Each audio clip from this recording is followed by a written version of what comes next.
Alrighty, Roo, and Coca-Cola to you and all my nobody's not watching. We're gonna rest, get to the next day, and see what happens.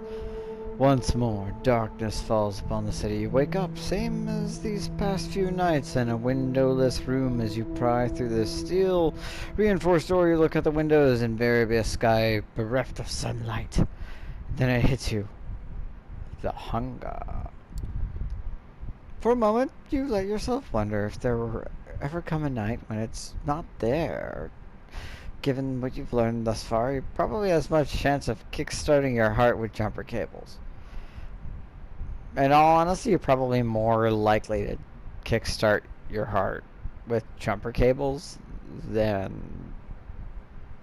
like, you know, you can Frankenstein, it's alive, alive, than the hunger not being there. That's just a like, you could literally feed yourself to gluttony, go to bed, you know, pass out, go to dead is a better way to put it. Wake up and you're gonna be like, there it is. Like, that's just how that's how it is. That's life now. That's your unlife. You lock the door behind you and head over to Sophie's apartment. You did promise to call on her. Might as well not keep the lady waiting. And hey, what else are you gonna do? All sorts of fucking different things, but honestly, you did say the thing. You gotta follow through. Call M. She's probably worried. At least she will be once she tries to give you a call, which might not happen for a few more weeks, months, if she's busy doing press for her new piece. I feel like Kadir or someone sort of took care of that, because it's one of those things that it's not like, I feel like somebody has to play detail for that, where you can't just be gone. You know, you can't just ghost everybody indefinitely and they're like, whatever happened to such and such? That's not gonna work, you know? Not for your friend's family. You could try to track down her sire if the sheriff hasn't already done that already. After all, he did buy your painting. There is to be a money trail, right? But even if so, what would you say to him? Oi, Nata! You done right, fucking... You nerd... You milk toast nerd newt barg squatting bar toad arfin flugen. I don't know, I was trying to do the things that the Scotsman did from Samurai Jack and I can't remember right now, and I mean, I might have actually hit it, but I'm pretty sure I missed. These thoughts put you in a weird mood. I'm always in a weird mood. All I have is negative thoughts. The meme with the Joker and, like, some strippers that are in, like, negative, like they're, like, photograph thing, dancing. But I'm Tusk. Anyway, moving on. It's a strange sensation to walk the crowded streets, same as you have so many times before, but feeling so disconnected. All these people, you're not one of them. Not anymore. You're a vampire. I'm a vampire! You're kindred, walking your own place in this new existence. One way or another, appropriately enough, you arrive at Sophie's building just as that thought crosses your mind. It's like, it was 2 blocks away. I'm a vampire. You could have literally just run the entire time and just been like, I'm a vampire! I'm a vampire! I'm a vampire! I'm a vampire! And people would have just been like, fucking New York, am I right?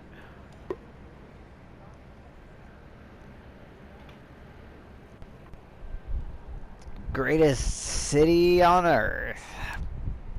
A quick word with the security guard and you're let into the elevator. Apparently Miss Langley is expecting you. Of course she is. I mean, she asked me to be here. If I had to, like...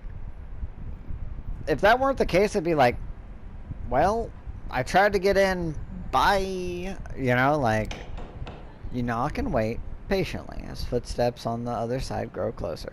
Finally, the door opens and Gregory, Sophie's driver, invites you in. Gregory, are you bow chicka wow wow? Is that what's happening here? You find the lady herself standing in the window, by the window, silhouetted against the city's midnight glow. She stares out, motionless, like a marble statue. Oh, that's not a good face.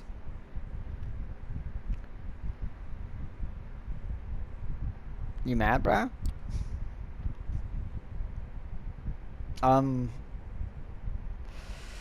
That's a hard thing. It's like, good evening, Sophie. Makes the most logical sense because that's what I'm here to do. But it's like, is everything all right? She doesn't react immediately, but seems to snap out of some meditative state and looks at you with some strangely bleary eyes. Yes, it is. How kind of you to ask. Tell me, when you look at the city, when you see the lights, hear the hum, the smell of the rain on the pavement, what do you think about? You gaze out. You thought the city couldn't surprise you anymore. You've lived here all your life, after all, but tonight something feels different. You realize in this moment that you have truly changed.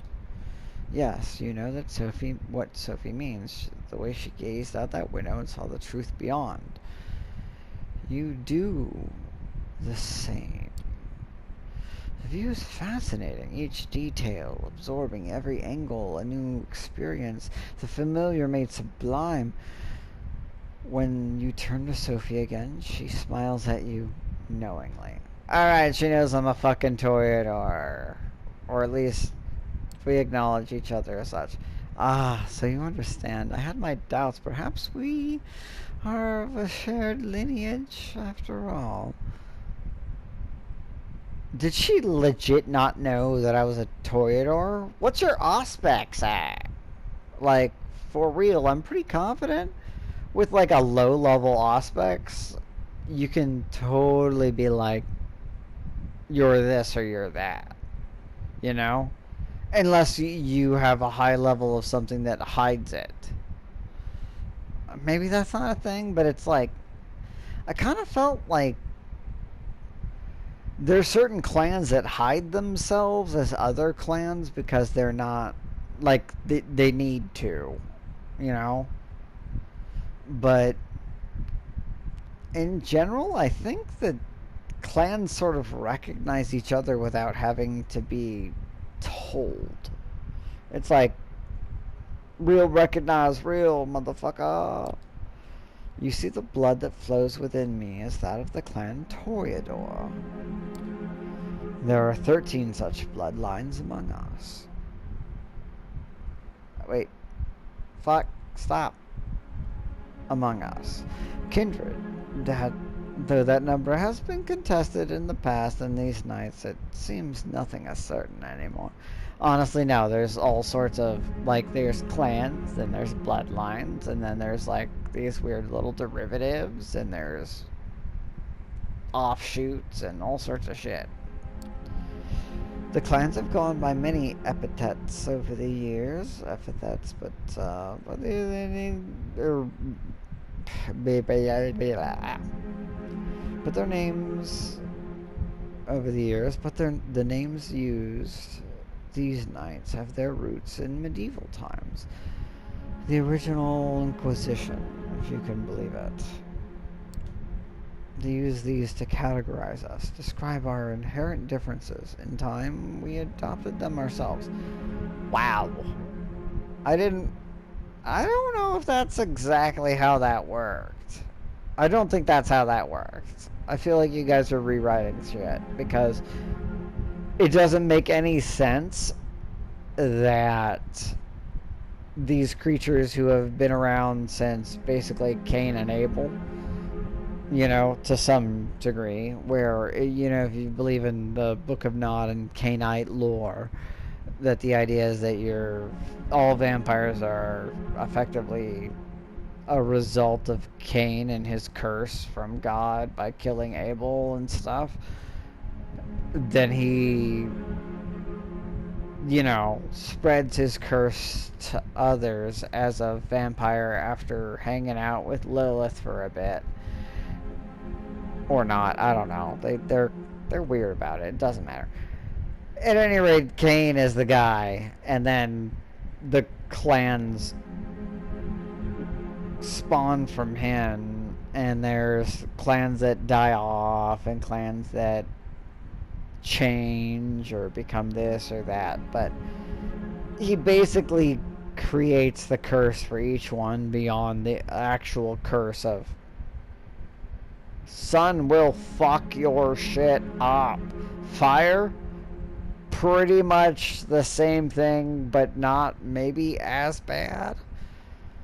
Holy water, maybe if the person believes it and crosses, maybe. Silver sometimes, other things sometimes. Stake to the heart, paralyzed, that sort of thing. But my thought is, that doesn't make any sense that you guys took it from medieval times and were just like, oh, well, that's how they classified us. It's like, that's dumb. That doesn't make any sense. You guys about the Methuselahs, whether you believe in Cain or not, whether you believe in the Book of Nod or follow Cainite lore. The reality is, you don't have to believe in Methuselahs. You do have to understand the fact that this had to come from somewhere. And as a simple result of that, it's pretty far back, and maybe you don't know anybody, and no one knows anybody who's that old. But some of you know people that are kind of pretty old that know of, from their time, somebody older than them, and you hear it from a friend, and then there's people like Beckett that are just like, dude, all I do is try to figure out this lore shit and where we're coming from. So the thought that you as a species are going to be like, oh yeah, we let humans decide how we were classified in medieval times a few hundred years ago, 400, 500, whatever. It's fucking stupid. Because the First Inquisition, while they tried to haunt us, that is the dumbest thing ever. That just doesn't make any sense. And it doesn't follow along with the lore that I'm aware of, because it's like, there's a reason why each one was, like, your name.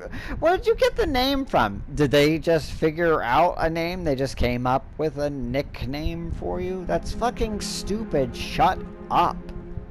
That's dumb. Each clan has a uniqueness about it, inescapable, originating from an ancient progenitor carried from sire to child. Exactly. It's been around, it's been doing a thing since beyond the First Inquisition. The First Inquisition is when you guys kind of got too big for your britches and didn't realize humanity could get organized and be all on top of that shit. And would control their own society to fuck your shit up consistently. For the Toreador, the gift lies in a sensitivity of sorts. We are uniquely attuned to beauty and ugliness, both we can see either where most cannot. A blessing, on most nights, occasionally occurs. In some forms of the tabletop game, the curse of the Toreador is, again, like they say, a blessing. You can divine certain knowledge by interacting with certain things of beauty, but you can also be entranced by them and sort of semi-paralyzed, which is not great. You're like, oh, that's really pretty. It's so beautiful. You know, and you just get entranced by it, and then it takes something to take you out of it. Now, maybe you learn something about a deeper part of the world, or you just leave yourself open for a stake to the chest. But, you know, it is what it is. The sheriff is of my clan as well, although you'd be hard-pressed to see him as such. Poor Kadir, it breaks my heart to see him in this state. Really? Kadir? He's a Toreador? That's, like, really sad, because, like, that's not right. You should be like a Banu Hakim or like an Asamite, depending on how you look at it. Like, those are the same thing, but, you know, maybe a true Bruja or something? I don't know, fuck.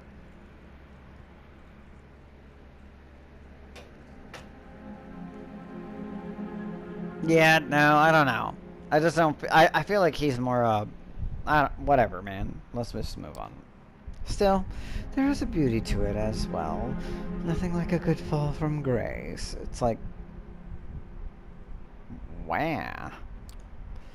Try as she might to act playful, you can tell she genuinely cares. She lets her gaze wander for a brief moment, but is quick to regain her composure. Then there are the Ventru, known for their pride and a proclivity to rule over others. The prince represents that clan, as is quite common in our society around the globe. Yeah, now Ventrus, you know, they like to be in charge. If I recall correctly from my knowledge and lore of that, Ventru was the first clan created, or at least that's what they like to say. Whether that's true or not, who knows. But I feel like most people, like, they sort of accept that, and it makes sense. The firstborn, super responsible. Where the blue bloods think themselves rulers, the Bruja like to see themselves as preeminent revolutionaries. They call for universal rebellion. Well, stop.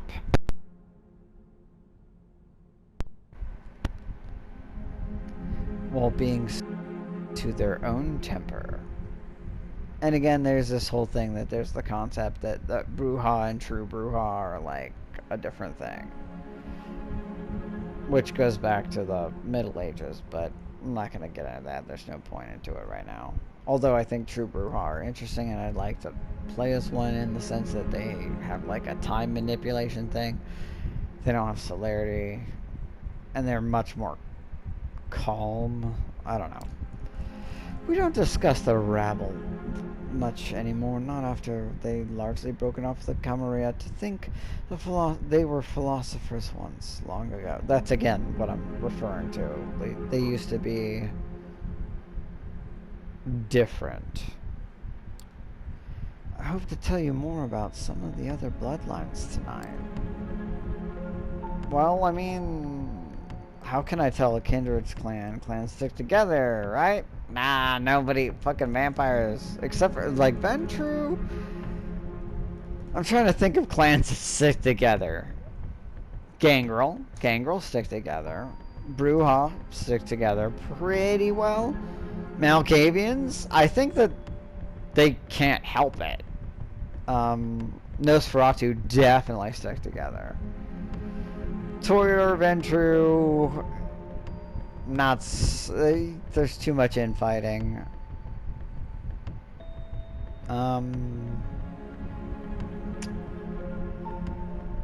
Giovanni, La Sombra. Most actually clans stick together. I'm just gonna say, how can I tell a kindred's clan? Say I meet a vampire for the first time. How can I tell what their clan is? Usually you cannot, with a few exceptions perhaps for clans. The uniqueness I mentioned bleeds into their appearance or disposition, but even that can be misleading. Outside of a few specific cases, knowing one's clan is less important than understanding who they are personally. What drives them, their wants and needs, weaknesses too. It's like, I disagree, ma'am. knowing one's clan is like knowing one's name, their true name. It's powerful. You know what their strengths and weaknesses are. You know their proclivities. It's a thing that affects their motivations. Their personality. You don't have to be within the personality of your clan, but it does indicate the likelihood. You could be a hacker and be a gangrel. There's what they call them, glasswalkers or some shit. You know, city urban gangrels or whatever. Like, it's a thing. But it there's a pattern there. There's a reason. Speaking of which, we come to the reason why I wanted to speak to you tonight. It is customary in our society, especially among younger kindred, to organize into coteries.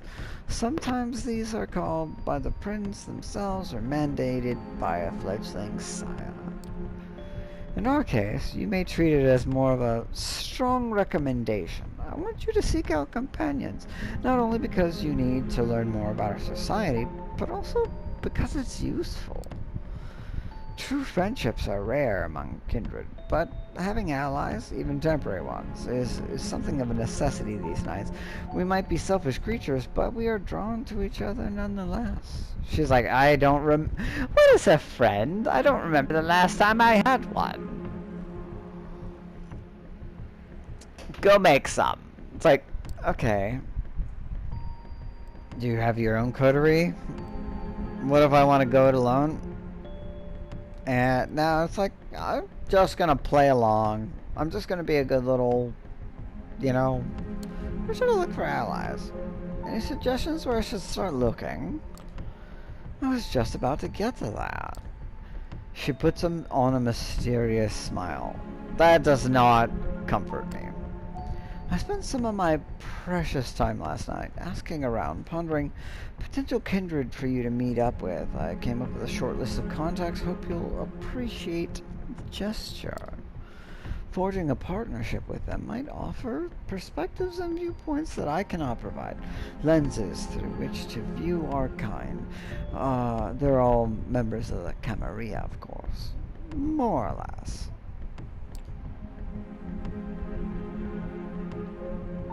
I mean, I could be like, you're choosing friends for me? Thanks, ma. Thanks, I guess. No, it's just, okay, who are there? Like, let's just go with it. Let's hear it. Who's on the list? Eager to learn about them, I see. Good. I'm glad. So, let us start with the Tremere. They are a powerful clan, disliked by many, but feared and respected by many more. They have been an important pillar of the Camarilla since the very beginning. They are blood sorcerers. Very beginning? No, Clan Tremere is a bastardized clan. They sort of became vampires through theft, effectively. They were wizards, sorcerers, and the like, and they did this thing. They realized vampires were a thing and hunted down a vampire, antediluvian or whatever, some powerful vampire, and just said, let's do some magic shit. Captured them, trapped them, and did some shit, and made themselves into vampires by destroying them and that sort of thing. But there's a lot of different back and forth there. Blood sorcerers. You could swear you once saw them play at the Apollo, but probably not the same blood sorcerers, though. That is a pretty metal-sounding band. We are blood sorcerers! Sophie snickers. Oh, child, don't be caught with that look on your face when you meet a warlock in person. They really are adept at using vitae, their own, as well as others, to unique and potent effects. They can load. The fuck just happened there? Since they are quite rigid in hierarchy, the kindred have had in mind might need some persuading. His name is Agathon. From what I hear, he's quite a scholar, very ambitious, the child of a noted Tremere here in New York. Aisling Sturbridge, and with enough time with Agathon, I'm sure you'll run into her sooner or later. A chance to meet an in-person important blood magic. Intriguing. It's like, okay, no, blood magic is fucking scary. Tremere are fucking scary. There's a reason why people are afraid of them. And vampires. They're powerful in ways that are unexpected. Oh yes, fascinating. It is also a well-kept secret of the Tremere. Don't expect them to share it right away. Some things have to be earned. Share it right away? No, I'm pretty confident Tremere don't get to share that. Like, the Ventru, the Brujah, and the Toreador, they don't have anything that's unique to them. They don't have some specialty. Gangrel, you know, they got animism, Malkavians, they have dementation. The Ravnos, the Sombra. Some clans have their own special thing that's unique to them, and the Tremere have fucking blood magic. And they ain't gonna pass around those secrets even if you guys are buddies. That's not how that works. Anyway, if you wish to contract the young Tremere, I can hear you can usually find him in the New Age bookstore on Broadway. The Tremere have one of their workshops there. Gregory will give you the details. Now, this next recommendation comes with a bit of a caveat. As you can see, most bloodlines have a unique feature that might not be obvious at first glance, but, well, there's members that they wear their curse on their sleeve. We're talking about Malkavians, my guys, my boy. Oh, no, the Nosferatu. The Nosferatu is in the German Expressionist classic? Wow, you know about...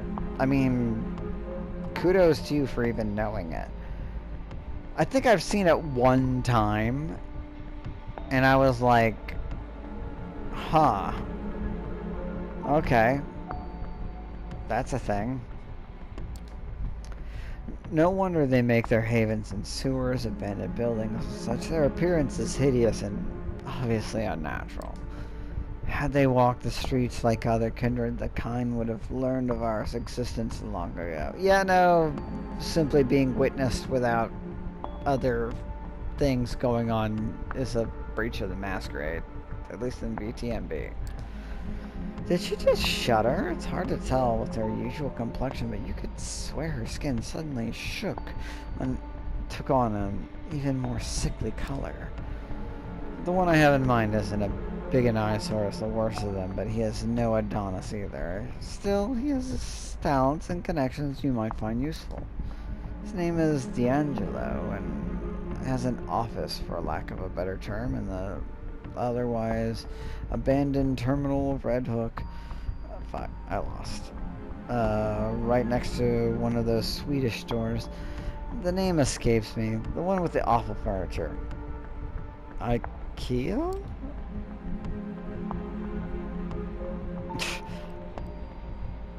I'm just gonna be like, I don't care about IKEA. What connection does he have? Let's just get to it. You mentioned this D'Angelo has some useful connections. I was just getting to that. D'Angelo does odd jobs for Kadir, digging up dirt, locating kindred who would prefer to remain hidden, the kind of work the Nosferatu are best at. He's on the case right now, something to do with kind murders, I think. After your initial brush with our dear sheriff, I think it would be wise to show some goodwill towards his agenda. Assisting D'Angelo with his investigation might just be the thing. She takes a brief pause to look out the window again. Now, come to more exotic proposals. exotic as if the blood mage and the vampire detective were business as usual. I mean, it's like,